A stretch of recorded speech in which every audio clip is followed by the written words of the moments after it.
Hello நண்பர்களே, அனைவருக்கும் மதிய வணக்கம். உங்கள் வீட்டில் இன்றைக்கி சிக்கன் மட்டன் ஸ்பெஷலாக இருக்கும். இன்றைக்கி நான் கீரை சூப்பு, முருங்கைக்கீரை சூப்பு இந்த மிஷினில் உட்காந்து வேலை பார்க்குறதுனால நைட்டில் தூங்கும்போது 2 காலம் வளையும். இந்த சூப்பை செய்து குடித்தோம்னா வலியே இருக்காது, வாரத்துக்கு ஒரு நாள்.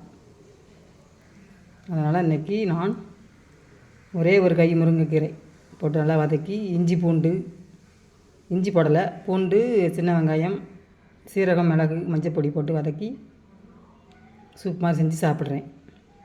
இந்த குடித்தோம்னா ரத்தமாக ஊறும். நைட்டில் தூங்கும்போது கரெக்டாக 10 மணி படுக்க போவோம். அந்நேரம் 2 காலம் ஒரு மாதிரி மணமணன்னு இருக்கும், தூக்கமே வராது. இது சாப்பிட்டு இந்த சூப்பை சாப்பிட்டோம்னா அது எதுவுமே இருக்காது. படுத்த உடனே நல்லா தூங்கலாம். வாரத்தில் ஒரு முறை சாப்பிட்லாம். நான் இப்போ 2 வாரமாக சாப்பிடலை, இருந்தாலும் இன்றைக்கி சாப்பிட்றேன். நீங்களும் ட்ரை பண்ணி பாருங்கள். ஓகே, பாய்.